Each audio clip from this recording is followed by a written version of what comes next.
Assalamualaikum warahmatullahi wabarakatuh. Hari ini kita akan melanjutkan perkuliahan minggu ke-7 tentang aljabar linier. Untuk minggu ke-7 ini kita akan belajar mengenai pertama garis dan bidang, yang kedua adalah operasi matriks. Sekarang kita lanjutkan ke garis dan bidang. Jadi di sini kita harus memahami vektor ini untuk persoalan geometri analitik dalam ruang. Jadi bisa berguna untuk itu. Nah, ini ada contoh, misal ada titik dalam ruang itu dinyatakan dengan koordinat X, Y maupun Z. Maka bisa dipandang sebagai titik ujung suatu vektor dengan posisi R vektor sama dengan XI plus YJ plus ZK, di mana IJK itu menunjukkan arah vektor. Ini punya pangkal terletak di titik pusat koordinat. Nah, jika ada contoh vektor ya, ini I minus 2K, ini bisa direpresentasikan dalam bentuk koordinat, dimana I-nya itu mempunyai nilai X sebanyak 1, kemudian yang J-nya ini enggak ada, maka Y-nya dianggap 0, kemudian Z-nya itu di bagian yang ada K-nya berarti minus 2, maka vektor I minus 2K itu bisa dituliskan menjadi 1, 0, dan minus 2. Kemudian kita lihat ada contoh persamaan garis lurus, di mana kalau kita lihat di sini vektor A itu terdiri dari AI plus BJ ya, di mana A-nya itu sebagai X-nya, B-nya B-nya adalah Y-nya. Nah, ini jika ada suatu titik X0, Y0, di sini bisa dicari persamaan garisnya yang melalui titik X0, Y0 dan paralel dengan vektor A tadi, maka bisa dicari persamaannya adalah sebagai berikut. Y minus Y0 per X minus X0 sama dengan B per A. Ini dari rumusan yang di atas ya, dari R vektor dikurangi R0 vektor sama dengan X min X0I plus Y minus Y0J dan lain-lain. Nah, itu bisa dapat rumus yang Y minus Y0 per X minus X0 ini. Nah, ini B per A-nya itu dimasukkan angka dari vektor A ini. A-nya itu berapa? Misalkan kita kasih contoh A-nya itu sama dengan 1I plus 2J, berarti yang B-nya ditulis sebagai B yang di bawah kan sebagai 2, kemudian A-nya itu ditulis 1 untuk dirumus di sini.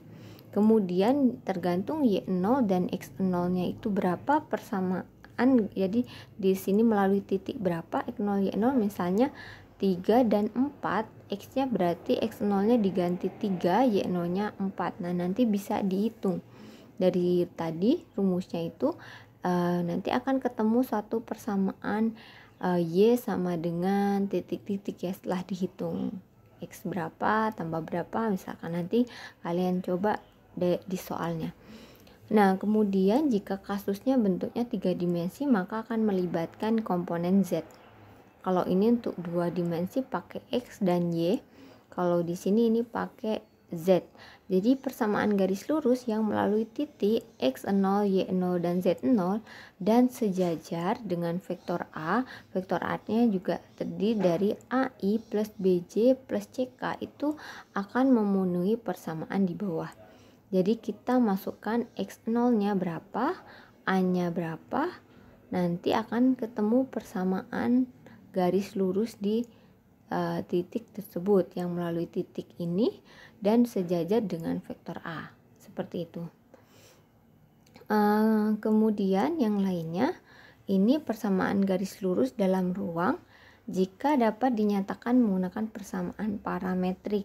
Jadi di sini ada persamaan melibatkan X dan Y, ini sebagai R-nya, R vektor itu sama dengan penambahan dari yang A vektor ya, itu AXI plus AYJ, kemudian ditambahkan dengan R vektor dari P, berarti melibatkan XP dan YP. Maka persamaan garisnya tinggal kita cari tahu untuk P-nya, YP-nya ini berapa? Kan dari Y minus YP sama dengan AY per AX, berarti kita cari tahu AY-nya nilainya berapa, AX-nya berapa, kurung tutup X minus XP.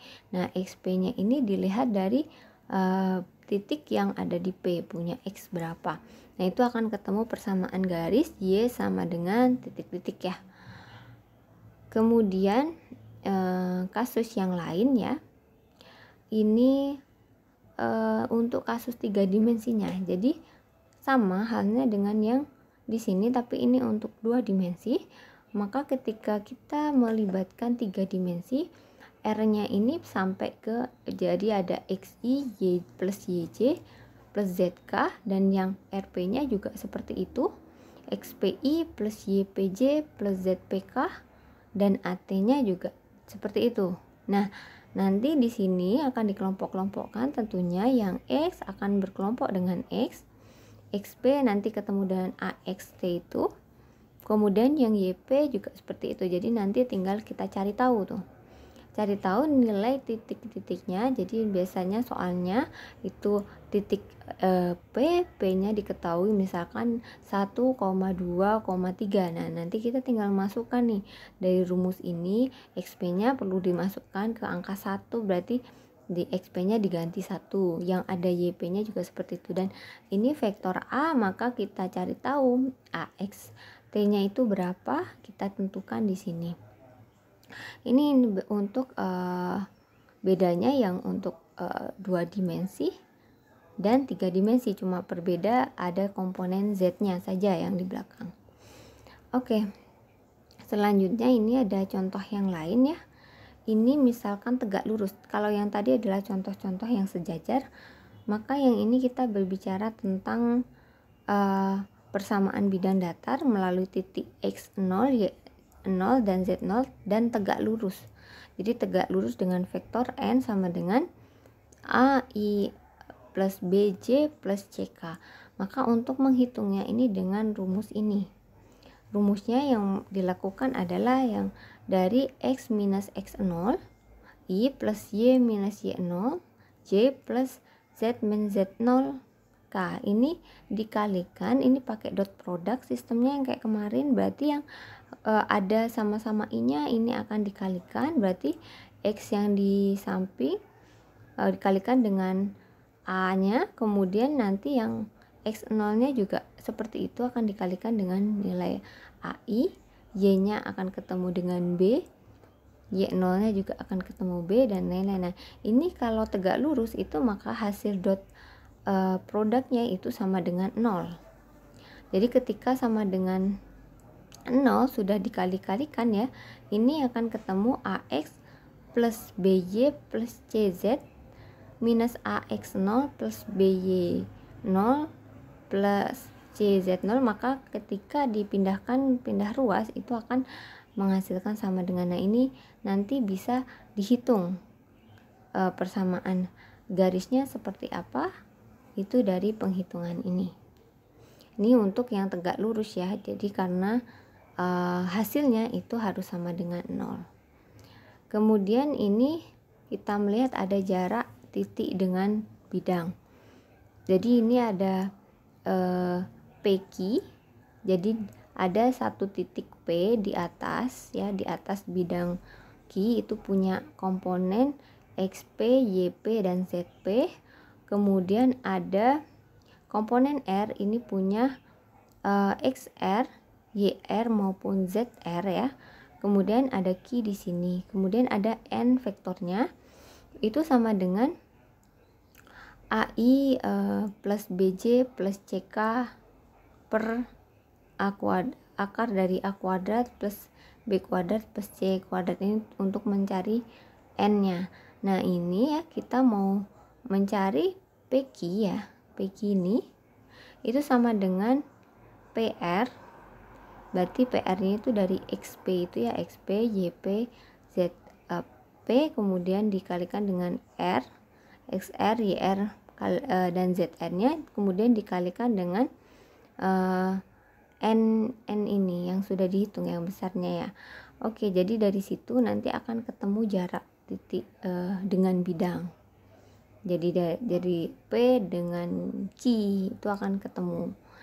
Begitu, ini adalah rumusan untuk mendapatkan jarak titik dengan bidang. Jika diketahui ada diketahui jarak titik P misalkan ada 1,2,3, maka hitung jarak P terhadap Q-nya berada di bidang tersebut. Maka bisa dirumuskan seperti ini dengan diketahui vektor N-nya itu. A-nya berapa, B-nya berapa, C-nya berapa, maka akan bisa didapatkan penghitungan dan akan mendapatkan nilai dari jarak tersebut. Gitu. Oke, jadi di sini beberapa penggunaan dari belajar garis dan bidang ini bisa menentukan jarak, kemudian jarak titik dengan bidang, kemudian bisa menentukan persamaan garis jika arahnya searah dengan vektor. Ada juga yang tegak lurus tadi, ada yang bentuk 2 dimensi dan ada juga 3 dimensi. Dan penggunaan yang lainnya sebenarnya ada tentang jarak antara 2 bidang sejajar, ada jarak antara 2 garis sejajar, ada sudut antara 2 bidang, sudut antara vektor normal pada masing-masing bidang, dan lain-lain, dan banyak dijumpai pada beberapa persoalan kristalografi. Tapi yang ini, penggunaan lain ini tidak kita ujikan ya, ini untuk pengetahuan kalian saja. Oke, kita lanjutkan ke operasi matriks. Oke, ini operasi matriks kita sebenarnya sudah bahas yang mengenai transpose di pertemuan pertama ya. Jadi pertemuan pertama kita udah membahas tentang transpose. Maka di pertemuan ini ada pertemuan ketiga minggu ke-7 ya. Kita akan membahas tentang beberapa operasi matriks yang lainnya. Yang pertama ini kita mempunyai persamaan matriks. Jadi dua matriks dikatakan sama jika ukurannya sama dan komponen pada posisi yang sama nilainya itu sama. Misalkan di sini ya, ini matriksnya punya ukuran barisnya itu ada 2 dan kolomnya ada 3. Maka yang sebelahnya juga seperti itu, punya baris 2 dan kolom 3. Berarti ini bisa dilihat, berarti X-nya itu adalah, bisa lihat X sama dengan 2, kemudian Y-nya itu 3, R-nya 1, S-nya minus 7I, U-nya adalah minus 5, dan V-nya ada 1 minus I. Itu persamaan matriks ya, artinya bisa disejajarkan antara persamaannya sebelah kiri dengan sebelah kanan karena mempunyai ukuran yang sama ya. Ini sama-sama barisnya ada 2 dan kolomnya ada 3. Kemudian kalau perkalian dengan skalar, ini artinya tiap komponen matriks dikalikan dengan skalar. Ini 2 kemudian dikalikan dengan matriks 2 dan 1. Berarti ini artinya 4 dan 2 didapat. Kemudian kita lanjutkan di bagian penjumlahan dan pengurangan matriks. Itu kita lihat ukurannya dulu, ukurannya harus sama dulu. Kemudian penjumlahan dan pengurangannya itu pada komponen dengan posisi yang sama. Misalkan ini ada matriks 1, 3, minus 2, 4, 7, 1, 2, minus 1, 4, dan 3, minus 7, dan minus 2. Maka kita bisa menambahkan, nih contohnya ditambahkan, berarti 1 plus 2, 3 minus 1, dan minus 2 plus 4. Kemudian yang di bawahnya juga seperti itu, 4 plus 3, 7 minus 7, dan 1 minus 2 ya. Nah ini akhirnya didapatkan 3, 2, 2, 7, 0, minus 1. Ini untuk penambahan dari dua matriks ini. Dan pengurangan juga akan seperti itu, nanti disamakan posisinya, kemudian baru bisa dilakukan pengurangan.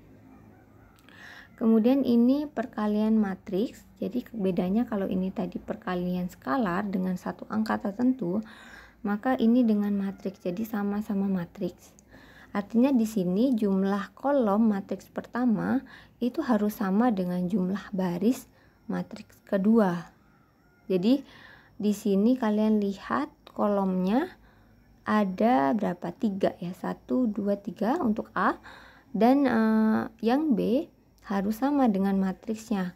matriksnya barisnya B itu 1, 2, 3. Jadi kolom yang di sebelah kiri harus sama dengan baris yang di sebelah kanan, ya, di sebelah B.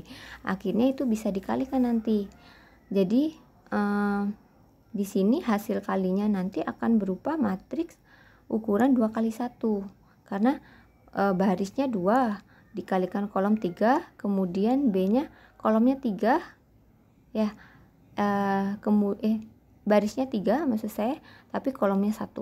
Jadi 3 sama 3-nya hilang, tinggal 2 kali 1. Ini untuk melihat perkalian matriks ini kita akan menghasilkan nilai seperti apa. Jadi harus dicek dulu kolomnya sesama enggak dengan si barisnya si matriks selanjutnya. Kalau berbeda maka tidak bisa dilakukan perkalian matriks. Kemudian ini ada contohnya ya, inner product ini yaitu perkalian matriks. Ini ada A11, A12 dan A13, A21, A22 dan A23 dikalikan dengan B11, B21 dan B31. Berarti ini sudah sama. Yang bagian kiri mempunyai barisnya berupa, ini kan berarti 2 kali 3 ya, dengan kolom sebanyak 3. Kemudian yang sebelah sini ini barisnya ada 3 dan kolomnya 1, maka bisa dilakukan perkalian ya, seperti yang di sini tadi. Terus habis itu maka ini dilakukan perkalian, A11 dikalikan B11, kemudian A12 dikalikan B21, nah, kemudian A13 dikalikan B31, kemudian yang di bawahnya juga seperti itu, A21 kali B11 ya, kalau diperlihatkan ya akan gini, ini nanti dikalikan di sini ketemu ini nanti dikalikan dengan yang ini ketemu ini, jadi di sini dikalikan yang ini ketemu ini, dah. Setelahnya yang bawahnya A21 dikalikan ini, A22 dikalikan ini, kemudian A23 dikalikan B31. Seperti itu ya. Ini adalah inner product atau perkalian matriks. Kemudian yang di sini namanya direct tensor. Jadi ini kayak di crosskan ya, yang tadi ya, yang sebelumnya kita lihat. Jadi ini A11 dikalikan A12 dikalikan A21 kemudian A22. Nah, ini dikalikan dengan dicrosskan dengan B11, B21 dan B12 dan B22 ya. Kemudian yang dilakukan adalah A11 ini akan dilakukan perkalian untuk mengisi di sebelah sini ini. Jadi bisa dilihat ini dulu dikalikan dengan di sini. Ini kalau ada cross ya. Jadi kalian nandanya di sini cross. Ada cross. Kemudian yang di sini ada A21 dikalikan juga dengan ini, dihitung. Jadi ini kayak perkalian skalar, jadinya kan ada angka kemudian ketemu matriks. Kemudian di sini juga A12 dikalikan ini, kemudian A22 dikalikan ini, di posisinya sama dengan yang ini ya. Oke, jadi nanti akan ketemu. Nah, itu namanya direct product, ditandainya dengan ada cross di sini. Kalau yang sebelumnya itu kan perkalian matriks ya, jadi perkalian aja, jadi ininya titik atau kosong seperti ini seperti perkalian ya, perkalian antar matriks. Kemudian kita bahas selanjutnya tentang matriks identitas dan matriks nol. Jadi matriks identitas itu adalah matriks persegi yang elemen pada diagonalnya itu sama dengan 1. Jadi yang di sini punya nilai sama dengan 1. Kemudian yang lainnya 0, itu adalah matriks identitas. Kemudian yang di sini matriks 0 itu semuanya sama dengan 0. Kemudian yang akan kita selanjutnya lihat adalah tentang inverse matrix. Jadi inverse matrix itu dinyatakan dengan A-1 sedemikian sehingga A dikalikan A-1 sama dengan A pangkat minus 1 dikalikan A sama dengan 1 dan sama dengan identitas. Jadi hubungannya tadi dengan identitas adalah di sini ya. Jadi kalian udah tahu kan identitas tadi bagian diagonalnya angkanya 1 semua dan yang lainnya 0. Dan ketika A dikalikan dengan A inverse, ya, inverse matriks A, maka nilainya adalah I ya, atau 1. Nah, ini hanya matriks persegi saja yang mempunyai inverse, tapi tidak semua matriks persegi juga memiliki inverse gitu ya. Jadi intinya sih kita mau melihat di sini mengidentifikasi inverse itu dengan melihat kalau dia persegi maka dia punya inverse gitu, walaupun memang kita harus hitung dulu. Jadi karena harus dihitung apakah dia nantinya dikalikan matriks A itu akan menghasilkan identitas atau tidak gitu. Matriks yang memiliki inverse itu dinamakan invertible, sedangkan yang tidak memiliki inverse itu dinamakan matriks singular. Itu istilah ya yang dipakai. Jadi kita harus mengetahui apakah dia punya inverse atau tidak. Maka ya itu tadi harus kita identifikasi apakah hasil dari A dikalikan A inverse itu sama dengan matriks identitas gitu. Jika tidak, berarti ya tidak punya inverse kan, seperti itu. Kemudian cara mencari inverse dari suatu matriks itu bisa diperoleh dengan cara ini. Kita hitung ya. A inverse sama dengan 1 per determinan A dikalikan kofaktor transpose atau CT ya. Ini kalian ingat-ingat, jadi di pertemuan pertama kita membahas tentang transpose. Gimana caranya kalian ingat-ingat. Kemudian CIJ adalah kofaktor dari AIJ. Kemudian C adalah matriks kofaktornya atau matriks yang dibentuk dari kofaktor. Jadi untuk diingat-ingat, inverse dari suatu matriks A-1 sama dengan 1 per determinan A dikalikan C transpose. Nah, ini adalah contohnya ya. Ini contoh jika kita berusaha untuk menghitung nih. Misalkan ada matriks 1, 0, minus 1, minus 2, 3, dan 0, dan 1, minus 3, dan 2. Ini kita mau hitung inverse dari A. Maka kita hitung dulu nih. Ini kalian coba buktikan di rumah. Apakah ya determinannya nanti dapat 3. Jadi ini kalian tentuin dulu. Apakah dapat 3 dari matriks ini, 3 kali 3 ini. Jika sudah, maka kita tentukan kofaktor.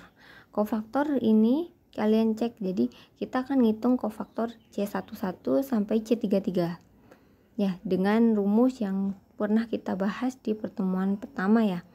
Kalian buka lagi pertemuan pertama atau kedua, kalian coba ingat-ingat.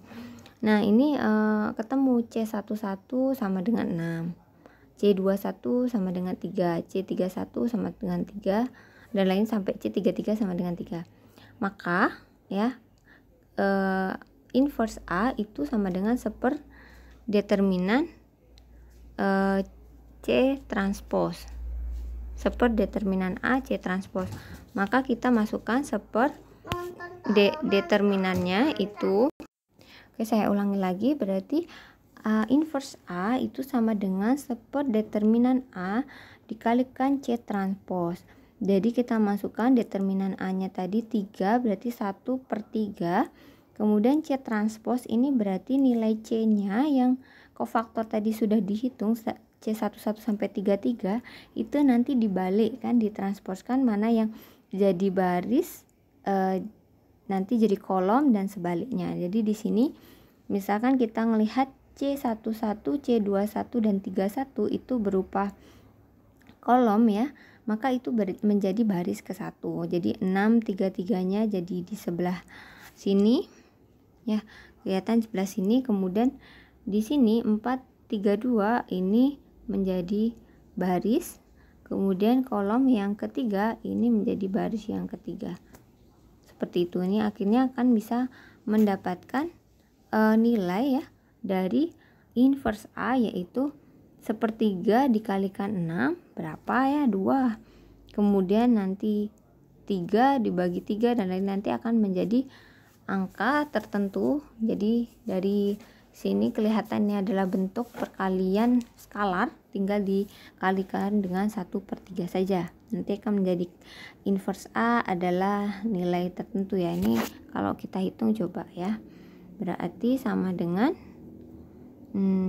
berapa? 6 dikali 1/3 berarti 2. Kemudian 1 ya. 3 dibagi 3. Kemudian 4/3, 4/3. Kemudian 1 dan 2/3. Ya, kemudian yang ke ini berarti 1, 1 dan 1. Nah, seperti itu.